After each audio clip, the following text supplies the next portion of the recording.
¿Recuerdas aquello por lo que empezaste a luchar? ¿No recuerdas lo que te llevó hasta aquí?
El presidente de la República ha mostrado su peor cara, como político y como persona, al reaccionar a las dificultades de los últimos meses con torpeza y con cobardía. La respuesta de Peña Nieto a la tragedia de Iguala no solo preocupa, sino que indigna y con razón. Es increíble que lejos de tomar medidas determinantes, de reconocer errores y partir de ahí para iniciar un replanteamiento de la estrategia, el presidente se limita a un decálogo de buenas intenciones, una colección de más leyes y poco importa que las existentes no se apliquen ni se respeten. Es un insulto que el presidente nos pida superar los eventos de Iguala, pretendiendo comprar el olvido con una serie de medidas fiscales en beneficio de los guerrerenses.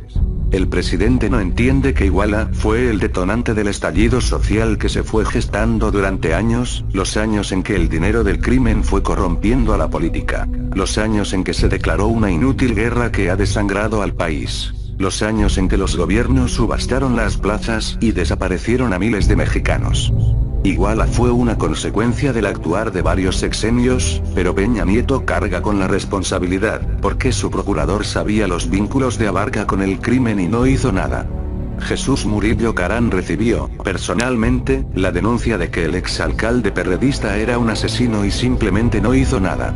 La responsabilidad es suya, porque no investigaron una denuncia y por su desidia pasó lo que pasó. La causa de la causa, es causa de todo lo causado. Es una bajeza el pedir que se supere la tragedia, así, sin más, sin justicia, sin una verdad legal, sin responsables y sobre todo, sin un cambio político y estratégico que garantice que la matanza no se va a repetir. Enrique Peña Nieto nos pide superar la tragedia de Iguala, cerrando los ojos a sus propios yerros, sin entender que está condenándonos a los mexicanos a seguir sufriendo violencia, porque él está condenado a repetir sus errores, pues no ha aprendido nada de ellos. El presidente solo podrá hablar de superar una tragedia, cuando haya garantías de que no habrá nuevas, cuando exista una rectificación de la estrategia y Peña Nieto comience a hacer ajustes en su equipo, pues es evidente que el haberlo conformado a partir de los que lo acompañaron como gobernador del Estado de México, fue quizás su principal error.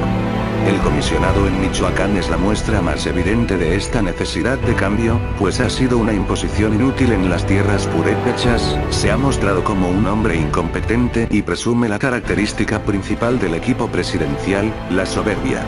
A más de un año de su inexplicable gestión, la Tura continúa prófugo y los homicidios aumentaron 15% en lo que va del año, con respecto al mismo periodo del año anterior, según datos del Sistema Nacional de Seguridad Pública. Y es que ha quedado muy claro que al haber integrado su equipo conforme a lazos afectivos y de amistad, el presidente de la República pretendió replicar sus logros como gobernador en unas circunstancias totalmente diferentes y falló. No solo es el aspecto de seguridad, pues también la economía ha sido mal manejada.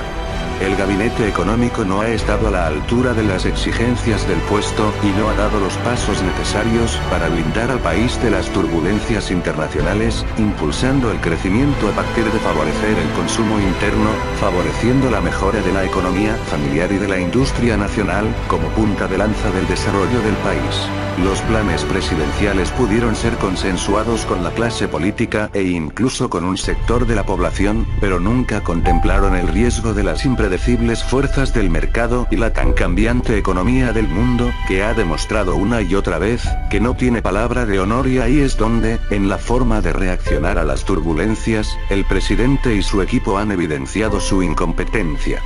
Las tan ansiadas y cacareadas reformas han llegado tarde y parece una posición obstinada y absurda del Ejecutivo, el pretender que éstas serán la clave del éxito de su gestión. Una incorrecta y corrupta implementación de las mismas puede ser, por el contrario, la causa del fracaso del sexenio. Y es que, al iniciar el tercer año del período del presidente Peña Nieto, vemos un espejismo que comienza a desvanecerse. México, en realidad, tiende a dejar de ser atractivo al inversionista extranjero. El clima de inseguridad, las evidencias de la ausencia de un Estado de Derecho y una extraña conjunción con eventos político-financieros internacionales, comienzan a hacer mella en una economía nacional que quedó muy mal herida a partir de una política fiscal que exprimió al que trabaja, quitándole dinero que después le dio a los que no trabajan. Un gobierno que pretendió, con sus reformas, atraer inversiones al país, queda en entredicho cuando la inversión extranjera directa en los primeros 9 meses del 2014, apenas alcanza los 15,310 millones de dólares, un 46% menos que en el mismo periodo de 2013.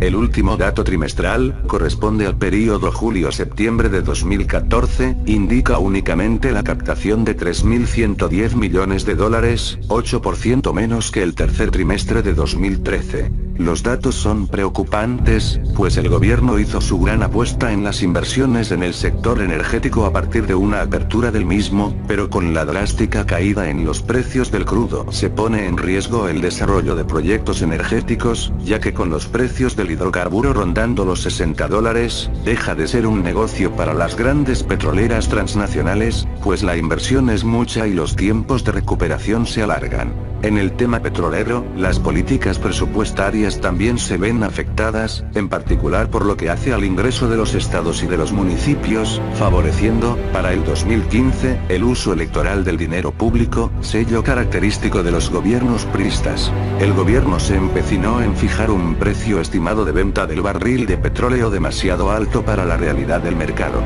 Esto implicó la contratación de coberturas a un costo muy elevado y que solo garantizan un precio de venta de $76.4 por barril, los $2.6 que restan para cubrir el precio presupuestado de $79, saldrán del Fondo de Estabilización de los Ingresos Petroleros, es decir, con un dinero que ya es del gobierno. Quizá lo más conveniente era que se fijara un precio más realista y se recortara tanto gasto inútil del gobierno federal. Un aspecto curioso y absurdo de este gobierno, que hace de la incongruencia su distintivo, es que mientras el petróleo baja, las gasolinas suben. Ahora son más caras que en los Estados Unidos, y no poco, pues respecto al precio de la gasolina en la costa del Golfo, en México son un 36% más caras, pero comparado con otras entidades de la Unión Americana, la diferencia es mayor. Por ejemplo, comparado con la ciudad de Oklahoma, en México es 73,3% más costosa. Ahora bien, el manejo de la información acerca de las coberturas petroleras lleva trampas del gobierno de la República.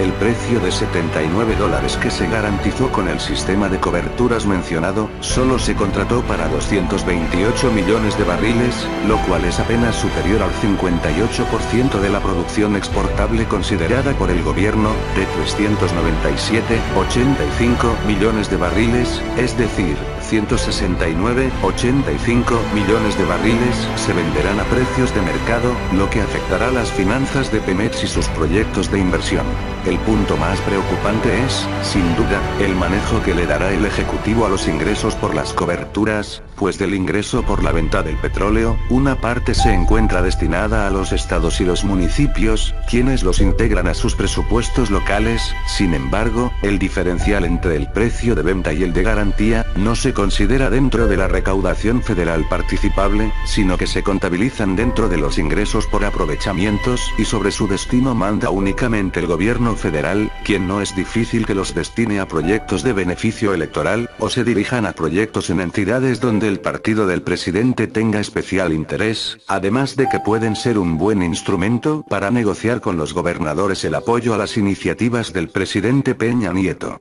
No cabe duda que estamos viendo que, con impecables formas, está renaciendo lo más rancio del viejo PRI. La desgracia que se avecina es, que desde la situación actual de la política nacional, el desprestigio de los partidos, la guerra sucia desatada contra el PAN y el PRD, los vínculos de este último con el crimen organizado y el manejo de la estructura del priismo, le dan a este una gran ventaja en el proceso electoral del año que viene, dejando solo como alternativa, a Morena. El momento que vive la nación requiere de la reconstrucción del liderazgo de nuestro presidente. Enrique Peña Nieto debe de dejar de ser el cobarde que mandó a su esposa a aclarar el asunto de la mansión, cuando urgió su explicación, por el conflicto de intereses que surgió. Debe dejar de ser el soberbio que repartió culpas respecto a Iguala, pero que no aceptó, ni reconoció sus errores. Ya no puede actuar como un operador electoral, sino como un hombre de Estado, dejando y vigilando un desarrollo impecable de las elecciones, que legitimen su gestión o permitan el cambio de rumbo de la política nacional. No puede ser más el gran recaudador, debe ser un buen administrador. Es urgente un replanteamiento de nuestro sistema político, el descontento social lo exige y la nobleza de nuestro pueblo lo merece. Hoy estamos parados al borde del precipicio y sería una canallada que al mover a México, nos haga dar un paso al frente.